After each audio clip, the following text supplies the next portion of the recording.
আপনারা জলদস্যুর অনেক গল্প শুনে থাকবেন। আজ আপনাদেরকে আমি স্বর্ণদস্যুর গল্প শোনাবো। আর বর্তমান সময়ের এই স্বর্ণদস্যু ফেরাউনকেও লজ্জা দেবে তার লুণ্ঠন ও অত্যাচারের ক্ষমতায়। চলুন এবার জেনে নিই কে এই স্বর্ণদস্যু যে প্রতিদিন আফ্রিকার মূলত 5টি দেশ থেকে 10 কুইন্টাল করে সোনা স্মাগলিং করে। অর্থাৎ প্রতি বৎসরে 360 টন সোনা কেবলমাত্র আফ্রিকা মহাদেশ থেকে লুণ্ঠন করে আনে নিজের দেশে। সেই স্বর্ণদস্যু আর কেউ নন, তিনি হলেন আরব আমিরাতের বাদশাহ মোহাম্মদ বিন জায়েদ আল নাহিয়ান।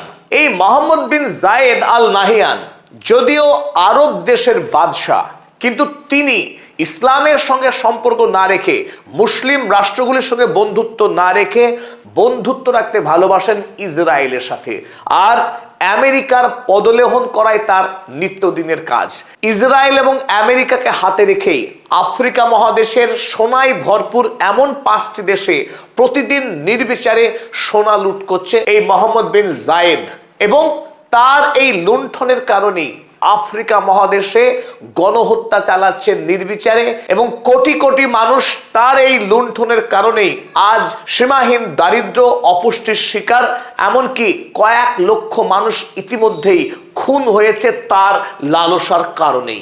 আজকের এই ভিডিওতে আমরা আলোচনা করব আফ্রিকার কালো চামড়ার মানুষগুলোকে নির্বিচারে কিভাবে খুন ও গুম করে দুবাইয়ে কিভাবে সোনার পাহাড় তৈরি করছে এই মোহাম্মদ বিন জায়েদ। যে দেশের মাটির তলে এক কোনাও সোনার মজুদ নেই, সেই দেশেই অর্থাৎ সেই আরব আমিরাতেই বর্তমান পৃথিবীর যে সোনার ব্যবসা হয় তার 28% সোনার ব্যবসা করে কেবলমাত্র এই আরব আমিরাত রাষ্ট্র। চলুন এবার দেখে নিই আরব আমিরাত কি ভয়ঙ্কর কৌশলে আফ্রিকা মহাদেশ থেকে কিভাবে সোনা লুণ্ঠন করে, আর তার লুণ্ঠনের ফলে আফ্রিকার দেশগুলো কিভাবে আরো দরিদ্র, আরো অসহায় হয়ে পড়ছে। শুরুতেই আপনাদেরকে স্বাগত জানাচ্ছি আপনাদের বন্ধু অধ্যাপক আব্দুল হালিম। চলুন শুরু করি।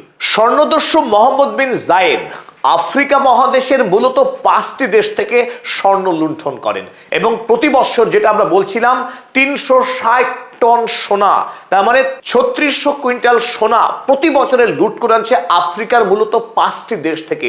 কোন সেই 5 দেশ শুনলে অবাক হবেন। সেই 5টি দেশ তারা গরিব, তারা অসহায়, অথচ তাদের টাকায়, তাদের সোনায় দুবাই এবং আবুধাবির মতো শহর আলো ঝলমলে বিলাসিতায় ভরপুর। চলুন আমরা দেখে নিই কোন সেই 5 দেশ আফ্রিকার যাদেরকে লুণ্ঠন করছে এই আরব আমিরাত। 1 নম্বরে যে দেশের নাম নিতে হবে সেই দেশ হলো সুদান, তারপর কঙ্গো, লিবিয়া, সোমালিয়া এবং ইথিওপিয়া। এই 5 দেশ থেকেই স্বর্ণ লুণ্ঠনের মূল কারবার, স্মাগলিং এর মূল কারবার করছেন দুবাইয়ের শাসক মোহাম্মদ বিন জায়েদ।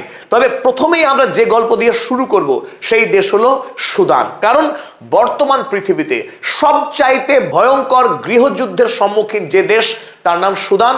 অথচ সুদান আফ্রিকার গরিব দেশ হওয়ার কারণেই পৃথিবীর মেইন স্ট্রিম মিডিয়াতে তাদের নিয়ে কোনো কথা হয় না। সেখানে প্রতিদিন খুন হচ্ছে অসংখ্য মানুষ, ঘর ছাড়া হয়েছেন 14 লক্ষ মানুষ। 2023 সাল থেকে বিধ্বংসী গৃহযুদ্ধ চলছে, যে গৃহযুদ্ধ সংগঠিত হচ্ছে একদিকে RSF বিদ্রোহী গোষ্ঠী, যাদের নেতা আপনারা ছবি দেখছেন হেমেদ্দি, অপরদিকে সুদান সরকারের প্রধান ফাতা আল বুরহান, তার সরকারি সেনাবাহিনীর সঙ্গে এই বিদ্রোহী RSF এর সৈন্যবাহিনী প্রতি মুহূর্তে লড়াই করছে। আর এই লড়াইয়ে 2023 সাল থেকে খুন হয়ে গেছেন 1.5 লক্ষ মানুষ, 14 লক্ষ মানুষ ঘর ছাড়া, যারা এখন মরুভূমিতে খোলা আকাশের নিচে বাস করছেন। অপরদিকে 2.5 কোটি মানুষ তীব্র দারিদ্র, অনাহারের শিকার। তারা দুবেলা কি খাবার খাবে সেই খাবারের সংস্থান হচ্ছে না। এখান থেকে মনে হতে পারে যে এই সমস্যাটা সুদানের নিজস্ব সমস্যা, তাদের দেশের 2 গোষ্ঠীর মধ্যে লড়াই হচ্ছে, এখানে তারাই দায়ী। কিন্তু একেবারেই গল্পটা তা নয়। সুদানে যে গৃহযুদ্ধ হবে সেই গৃহযুদ্ধের ব্লুপ্রিন্ট তৈরি হয়েছিল দুবাই শহরে। দুবাই শহর থেকে এই মোহাম্মদ বিন জায়েদ তিনি তার ইসরায়েল এবং আমেরিকার বন্ধুদের সাথে নিয়ে সেই ব্লুপ্রিন্ট তৈরি করেছিলেন, এবং সুদানের এই বিদ্রোহী নেতা হেমেদ্দিকে প্রচুর পরিমাণে টাকা এবং অস্ত্র দিয়ে নির্দেশ দেওয়া হয়েছিল সুদানের যে অঞ্চলে সবচাইতে বেশি সোনা মজুত আছে সেই অঞ্চলকে দখল করতে হবে। তার জন্য যত টাকা লাগে, যত অস্ত্র লাগে সব দেবে আরব আমিরাত। সুদান এমন একটা দেশ, এই দেশের 90% এলাকাতে কম বেশি সোনা মজুত আছে, সোনার খনি আছে। তবে এই দেশের এমন একটা এলাকা দারফুর এলাকা, এবং দারফুর সন্নিহিত যে এলাকা, সেই এলাকাতে সব থেকে বেশি সোনা পাওয়া যায়। এই সুদান থেকে প্রতি বছর যত সোনা উত্তোলিত হয় তার 35% সোনার উত্তোলন হয় মোটামুটি 3টে বড় স্বর্ণ খনি থেকে। তার নাম আমরা নিতে পারি এখানে Al Junaid gold mine, Darfur gold mine এবং কোরদোফান গোল্ড বেল্ট। এই 3টে গুরুত্বপূর্ণ অঞ্চল থেকে দেশের 35% সোনা উত্তোলিত হয়। আর এই জায়গাকে টার্গেট করেছিল মোহাম্মদ বিন জায়েদ, এবং তাদের ইন্ধনে এই হেমেদ্দির সৈন্যবাহিনী এই গোটা এলাকাকে কবজা করে বসে আছে। ফলে কেবলমাত্র সুদান থেকেই প্রতি বছরে 95 টন সোনা আসে আরব আমিরাতে। এই পুরো সোনাটাই আরব আমিরাত কিভাবে লুণ্ঠন করে? এই আরএসএফ এর বাহিনী, যার হেড হেমেদ্দি, এই হেমেদ্দি যে সোনা সংগ্রহ করে সেই সোনা দেশের সরকারকে কোন রকম ট্যাক্স না দিয়ে চোরাই পথে হেমেদ্দির মাধ্যমে সেই সোনা চলে আসে দুবাই। ফলে জলের দরে নামমাত্র অর্থে কিনে নেওয়া হয় সেই সোনা, এবং এই সোনা কেনার কারণেই গোটা সুদান দেশে চলছে তীব্র রাজনৈতিক অস্থিরতা। প্রতিদিন খুন হচ্ছে শয়ে শয়ে মানুষ। ইতিমধ্যেই গত 3 বছরে যে হিসেব দিলাম, 1.5 লক্ষ মানুষ খুন হয়েছেন। অথচ পৃথিবীর মেইন স্ট্রিম মিডিয়া এই সুদানকে নিয়ে কোন রকম খবরই করে না। এর কারণ এই আধুনিক সময়ের ফেরাউন তিনি মুখ বন্ধ করে রেখেছেন আমেরিকার, ইউরোপের। তাই পশ্চিমী দুনিয়া ঘুরেও তাকাচ্ছে না এই কালো চামড়ার মানুষদের দিকে। চলুন এবার দেখে নিই 2 নম্বর দেশ, যার নাম কঙ্গো। এই কঙ্গোতে যত পরিমাণ সোনা উত্তোলিত হয় তার 83% সোনা স্মাগলিং করে নিয়ে যাওয়া হয় এই মোহাম্মদ বিন জায়েদের ঘরে। এবং সেই খেলাটাও খুব ইন্টারেস্টিং। এক একটা দেশে এক এক রকম খেলা খেলে এই আরব আমিরাত। কঙ্গো পৃথিবীর এমন একটা দেশ যেখানে বর্তমান পৃথিবীতে সব থেকে প্রয়োজনীয় আকরিক, তার স্বর্গ ভান্ডার, সমস্ত রকমের আকরিক এই দেশে পাওয়া যায়। তাই চীন বলি আর আমেরিকা বলি, সারা পৃথিবীর চোখ এই কঙ্গোর দিকে। তবে আরব আমিরাতের চোখ এই স্বর্ণ বলয়ে। আপনারা দেখতে পাচ্ছেন এই ক্ষুদ্র অঞ্চল কঙ্গোর, এর নাম M23 এলাকা। এই এলাকাতে দেশের যে মোট সোনার খনি আছে তার প্রায় সবটুকুই এখানে অবস্থিত। তাই এই অঞ্চলকে দখল করবার জন্য আরব আমিরাত এক অনন্য কৌশল তৈরি করেছে। কঙ্গো দেশ হিসেবে বৃহৎ এবং সেখানে প্রচুর সৈন্যবাহিনী থাকা সত্ত্বেও তাদের হাতে আধুনিক কোনো অস্ত্র নেই। দুর্বল, প্রায় নিজেদের মধ্যে বিশৃঙ্খলা এমন সেনাবাহিনী রয়েছে। কেন্দ্রীয় শক্তি যেহেতু দুর্বল এই ডিআরসির, ডেমোক্রেটিক রিপাবলিক অফ কঙ্গো, তাই তার সুযোগ নিয়েই পার্শ্ববর্তী যে 2টো দেশ রয়েছে, একটি হচ্ছে উগান্ডা এবং তার পাশের ক্ষুদ্র দেশ রুয়ান্ডা। এই উগান্ডা এবং রুয়ান্ডা মিলিতভাবে এই যে আপনারা স্বর্ণাঞ্চল দেখছেন M23, এই অঞ্চলে 120টি সশস্ত্র সামরিক গোষ্ঠী তৈরি করেছে।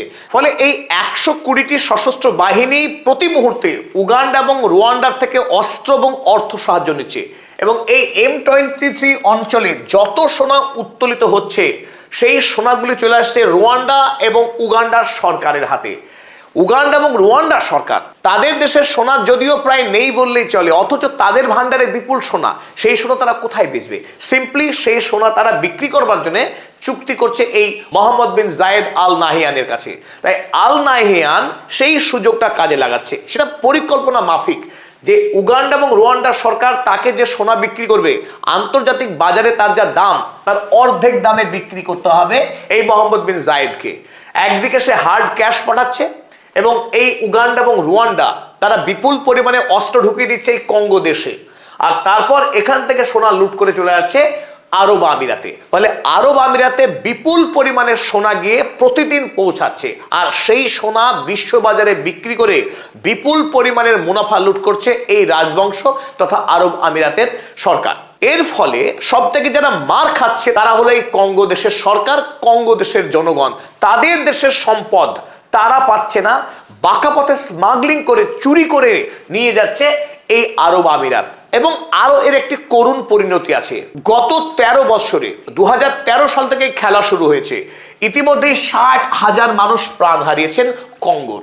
মৃত্যুর মিছিল চলছে কঙ্গোতে, আর ওদিকে আনন্দের মেলা বসছে দুবাই শহরে। তাই আমরা আধুনিক এই ফেরাউনের দেশে যে সমৃদ্ধি দেখছি, সেই সমৃদ্ধির পিছনে রয়েছে ইসরায়েলের সঙ্গে তার বন্ধুত্বের রহস্য, এবং পৃথিবী জুড়ে, আফ্রিকা মহাদেশ জুড়ে এইভাবে নিরীহ মানুষকে খুন করে তারা তাদের দেশকে সমৃদ্ধ করছে। চলুন ছোট করে এবার আমরা তৃতীয় দেশের গল্পটাও শুনে নিই। লিবিয়ার নাম আমরা প্রত্যেকেই শুনেছি, বিশেষ করে মুয়াম্মার গাদ্দাফির সেই মর্মান্তিক মৃত্যু, যাকে আমেরিকা এবং নেটোর বাহিনী মিলিতভাবে এই লিবিয়াকে আক্রমণ করে বিদ্রোহী গোষ্ঠীকে খেপিয়ে দিয়ে মুয়াম্মার গাদ্দাফিকে খুন করা হয়েছিল। সেই মুয়াম্মার গাদ্দাফির দেশে একটা মহা গাদ্দারের জন্ম হয়েছে।